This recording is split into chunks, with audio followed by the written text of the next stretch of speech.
నే పలికిన భవహరమగునట పలికెద వేరొండు గాథ పలుకగనేలా. ఇంకొక గాథ నేను ఎందుకు పలకాలి? నా చేత ఈశ్వరుడు ఏది పలికిస్తున్నాడో అదే నేను పలుకుతాను. ఇందులో ఒక గమ్మత్తుందండి. ఈ మాట చెప్పి పోతన గారు వెంటనే అన్నారు, చేతులారంగ శివుని పూజింపడేని, నోరు నొవ్వంగ హరికీర్తి నుడువడేని, దయయు సత్యంబు లోనుగా తలపడేని, కలుగనీటికి తల్లుల కడుపు చేటు అన్నాడు. ఎంత గొప్ప మాట చూడండి. చేతులారంగ శివుని పూజింపడేని, పరమశివుణ్ణి పూజించి తీరాలి. ఏమండి, శ్రీ మహావిష్ణువుని పూజించకూడదా? పలికించు విభుండు రామభద్రుండట అన్నారు కదా, ఏం రామచంద్రమూర్తిని పూజించకూడదా? కృష్ణుణ్ణి పూజించకూడదా? శివుణ్ణి పూజించమని పోతన గారు ఎందుకు చెప్పారు అంటే, పరమశివుణ్ణి మనం లింగ రూపంలో ఆరాధన చేస్తాం. లింగ రూపానికి కాళ్ళు చేతులు ఉన్నాయా? మీరు ఒకసారి ఆలోచన చేయండి. కాళ్ళు చేతులు ఉన్నటువంటి ఒక గొప్ప మూర్తి ముందు మీరు కూర్చుంటే మీ మనస్సు తెలిసో తెలియకో దాని యందు మగ్నమవుతుంది. భయ ఎంత బాగున్నాడో, స్వామి ఎంత బాగున్నాడో అని మీ మనస్సు అక్కడ నిలబడుతుంది. కాళ్ళు చేతులు లేవు, అలాగని రూపం లేకుండా లేదు. రూపము ఉంది, రూపము లేదు. లింగానికి కాళ్ళు చేతులు ఎక్కడున్నాయి? కాళ్ళు చేతులు లేవు. పోనీ అసలు రూపం లేదంటావా? ఏదో ఒక రూపం ఉంది శివలింగానికి. కాబట్టి ఇప్పుడు ఏమైంది? రూపము లేదు, రూపం ఉన్నది. అరూపరూపి. అరూపరూపి అయినటువంటి లింగమును ఆరాధన చెయ్యాలంటే మీరు సాధన యందు ఒక మెట్టు పైకెక్కిన వారై ఉండాలి. లేకపోతే మీరు అక్కడ నిలబడలేరు. లింగం ముందు కూర్చుని పూజ చేయడం కష్టం, మీ మనస్సు నిలబడదు. ఏముంటుంది ఇందులో అని నేను నీళ్లు పోయానండి? దాని మీద పాలు ఎందుకు పోయడం? దాని మీద పెరుగు ఎందుకు పోయడం? దానికి ఏమైనా కాళ్ళున్నాయా, చేతులున్నాయా? ఏమిటి పోయినాం? అసలు దీనికి ముఖం ఎటుందండి అని అడిగాడు ఒక ఆయన. శివలింగం దగ్గరికి వెళ్ళి మీరు ఏమంటే దీని ముఖం ఎటు అని అడిగారు అనుకోండి, వెంటనే పెద్ద ఆయన అన్నాడు, అన్ని వేపుల ముఖం, నువ్వు ఎటు విభూతి ఎట్టి బొట్టెడితే అటు ముఖం. అయితే శివలింగానికి నాలుగు పక్కల కూర్చుని నలుగురు నాలుగు పక్కల విభూతి ఎట్టి బొట్టెడితే నాలుగు పక్కల ముఖం ఉంది. సరే, పైన ఒక ఆయన గంధం రాసి బొట్టెడితే పైన ముఖం ఉంది. సజ్జోజాత అఘోర తత్పురుష వామదేవ ఈశానములన్న 5 ముఖాలతో ఉన్నాడు. అంటే ఈశ్వరుడు అంతటా చూస్తున్నాడు. ఈ భావనతో నువ్వు లింగమును అర్చన చేస్తున్నావంటే నీకు లోకమంతా లింగస్వరూపంగా కనపడడం ప్రారంభమైపోయింది. ఉదయగ్రామము పనవట్టము అభిషేక ప్రవాహంబు వార్ధి ధరీధాంతము ధూపధూమము జలదీప ప్రభారాశి కౌముది తారానివహంబులద్భుత సుమంబులుగా తమోదూత సఖ్యదమై సీత గభస్తిబింబ శివలింగం బొప్పే ప్రాచీదిశన్ అంటాడు ధూర్జటి కాళహస్తీశ్వర మహాత్యంలో. నాకు అంతటా శివలింగమే కనపడుతోంది అంటాడు. నీ రూపంబు తలంపగా తుది మొదల్నేగాన నీవైన చోరారాయమ్మని అంచు చెప్పవు వృధారంభంబులింకేటికిన్ పాలన్ముంచుము నిటముంచుమిక నిన్నే నమ్మినాడంచు మీ శ్రీరామార్చిత పాద పద్మజుగళా శ్రీకాళహస్తీశ్వర అంటాడు. నిన్ను చూడాలి అంటే లోకమంతటా నిండిపోయి ఉన్నావు, నేను ఎలా చూడగలను? నాకు చేత కావట్లేదు. నువ్వే వచ్చి నాకు చెప్పి నా చేత చూడడం ఎలాగో నేను చూసి ధన్యుడనయ్యేటట్టు నువ్వు చెయ్యాలి తండ్రి అంటాడు. అటువంటి లింగ పూజ ప్రయత్నపూర్వకంగా చేసి తీరాలి ఉదయకాలమునందు. అందుచేత చేతులారంగ శివుని పూజింపడేని. మేము శివ పూజ చేస్తామండి, మేము శైవులమండి, కాబట్టి మేము విష్ణువుని పూజించమండి, మేము విష్ణునామం చెప్పమండి అని అనకూడదు. నోరు నొవ్వంగా ఎలా కీర్తించాలట? నీ కొడుక్కి ఒక ర్యాంక్ వస్తే కనపడ్డవాడికి కనపడని వాడికి అందరికీ వెళ్ళి చెప్పుకుంటావే. నువ్వు జీవితంలో ఇంత విషయం సాధిస్తే అయినవాడికి కానివాడికి పిలిచి దగ్గర కూర్చోబెట్టుకుని చెప్తుంటావే.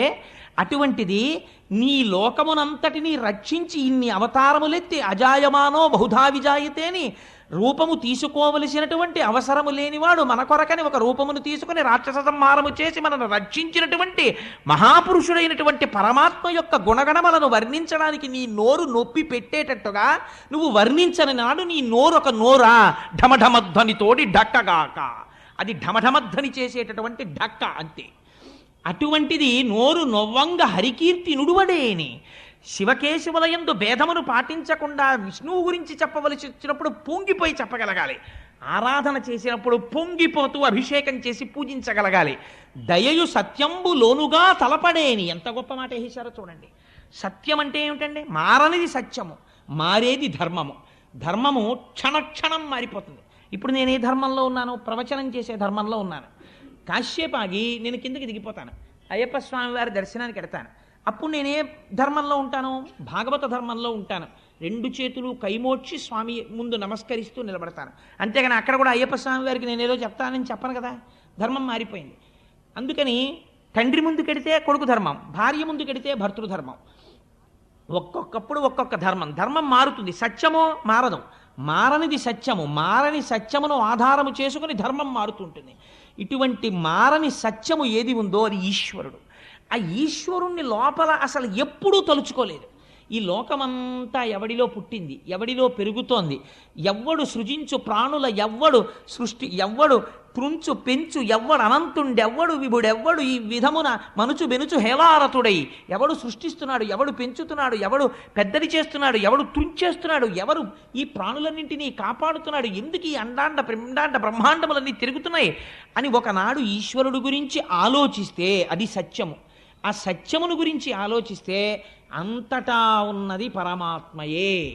కావ్యకంఠ గణపతి మునికి ఉమాదేవి ఎక్కడ సాక్షాత్కరించిందో మీకు తెలుసా? ఉమాదేవిని కావ్యకంఠ గణపతి ముని ఎక్కడ చూశారో తెలుసా అండి? నిన్న లేనటువంటి గడ్డి పరక ఇవాళ వడ్డు గింజలోంచి కొద్దిగా పైకొచ్చి సూర్యకిరణం పడేటప్పటికి ఆకుపచ్చ రంగుతో అటూ ఇటూ కదులుతున్నటువంటి తేజస్సుతో నిండిన వెల్లివిరుస్తున్న ఆకుపచ్చతనంతో ఉన్నటువంటి గడ్డి పరకలో ఉమాదేవి అమ్మవారు ఉన్నది, శక్తి రూపిణి. ఇది మా అమ్మంటే అని గడ్డి పరకని చూసి ఉమాసహస్రం చెప్పి పొంగిపోయాడు కావ్యకంఠ గణపతి ముని. అలా చూడగలిగిన శక్తి నీకుంటే నీకు అంతటా బ్రహ్మమే ఉన్నది.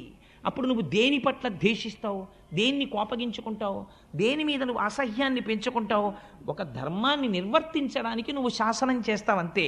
కానీ ఇక్కడ మాత్రం లోకమంతటా బ్రహ్మమును చూస్తుంటావు.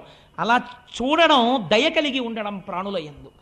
దయయు సత్యంబులోనుగా తలపడేని. అందుకే పెద్దలు ఒకడు తుంటరితనంతో ప్రవర్తన చేశాడనుకోండి, శపించరు, వాళ్ళని తక్కువ చేసి మాట్లాడరు. ఒకనాడు ఈశ్వరానుగ్రహం కలిగి అతను వృద్ధిలోకి రావాలండి, పాపం తెలియదు, చూశారా ఎంత అజ్ఞానమో అంటారు. అలా అనగలగడానికి, అంతగా మన్నించగలగడానికి కారణం ఏమిటో తెలుసా అండి? అంతటా ఈశ్వరుణ్ణి చూస్తున్నాడు. అంతటా ఈశ్వరుణ్ణి చూడగలిగిన వాడికి మాత్రమే ఈ దయ ఉంటుంది, లేనివాడికి ఆ దయ ఉండదు. దయయు సత్యంబు లోనుగా తలపడేని. ఇలా తలచనప్పుడు పుట్టిన దగ్గర నుంచి తినడం, తిరగడం, కొన్నాళ్ళు అయిపోయిన తర్వాత ఈ శరీరం వదిలేయడం, ఈ మాత్రం దానికి ఎన్ని కోట్ల జన్మలు ఎత్తావో, ఎన్ని కోట్ల జన్మలలో అమ్మ కడుపులో పడుకున్నావో, ఇప్పటికి ఎంతమంది అమ్మ కడుపులలోంచి బయటికి వచ్చేటప్పుడు ప్రసవ వేదనని మరణవేదనగా మార్చి అమ్మని కొన్ని గంటలు బాధ పెట్టి నువ్వు బయటికి వచ్చి నువ్వు సాధించిందే ఉంది. కలుగనేటికి తల్లుల కడుపు చేటు. అస్తమానం వెళ్ళి ఆ తల్లి కడుపులో కూర్చుని ఆ తల్లిని బాధ పెట్టడం తప్ప నువ్వు పుట్టి ప్రయోజనం ఏమిట్రా అని అడిగారు పోతన గారు. సాధారణంగా పోతన గారు అంత కఠినంగా అసలు మాట్లాడరు. ఎంత మాట వేశారో చూడండి. ఆ మాటతో లోకమునకు బోధ చేస్తున్నారు. చేతులారంగ శివుని పూజింపడేని, నోరు నొవ్వంగ హరికీర్తి నుడుబడేని, దయయు సత్యంబు లోనుగా తలపడేని, కలుగనేటికి తల్లుల కడుపు చేటు. అటువంటి పోతనామాచ్యుడు మహానుభావుడు భాగవతాన్ని ఆంధ్రీకరిస్తూ మొట్టమొదట ఒక పద్యం చెప్పుకున్నారు. శ్రీకైవల్య పదంబు చేరుటకునై చింతించదన్ లోక రక్షైకారంభకు భక్త పాలన కళా సంరంభకున్ కేళి లోల విలస దృగ్జాల సంభూత నానా కంజాత భవాండ కుంభకు మహానందాంగనా డింబకున్ అని చెప్పుకున్నారు. శ్రీకైవల్య పదంబు చేరుటకునై చింతించదన్. పోతనగారి యొక్క శక్తి ఏమిటో, పోతనగారి ఉపాసన బలం ఏమిటో మీరు ఆ పద్యాల్లో చూడాలి. అసలు నిజంగా పద్యం నోటికి వచ్చిందనుకోండి, మీరు ఆ పద్యం ఎక్కడ కూర్చున్నా చదువుకోగలిగారు అనుకోండి, ఆ పద్యం ఒక్కటి చాలు జీవితాన్ని మార్చేస్తుంది.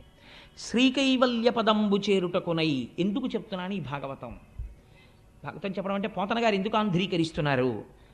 ఈ భాగవతాన్ని ఆంధ్రీకరించి దీన్ని రాజులకిచ్చి, లేకపోతే ఎవరో జమీందారులకిచ్చి వారి దగ్గర ఈనాములు పుచ్చుకొని, వాళ్ళ దగ్గర డబ్బు పుచ్చుకొని, కానుకలు పుచ్చుకొని, నేను ఏదో పాముకోవాలనేటటువంటి తాపత్రయం నాకు లేదు. ఈశ్వరుడి గురించి చెప్పుకొని, శ్రీకైవల్యం అంటే ఏమిటో తెలుసా అండి? కైవల్యం అన్నమాట అద్వైత సంప్రదాయానికి చెందింది. కైవల్యం అంటే ఇంకా మళ్ళీ తిరిగి రానటువంటి అవసరం లేకుండా ఈశ్వరుడిలో కలిసిపోవడం. అలా ఈశ్వరుడు యందు నా తేజస్సు వెళ్ళి ఆయన తేజస్సులోకి కలిసిపోవాలి.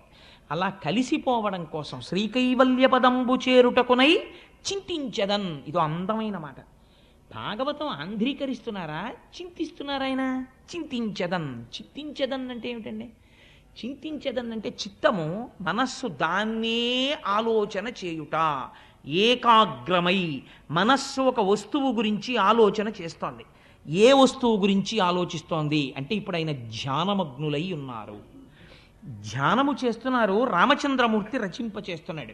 కాబట్టి చెయ్యి పోతన గారిది, కదిపిన శక్తి ఎవరిది?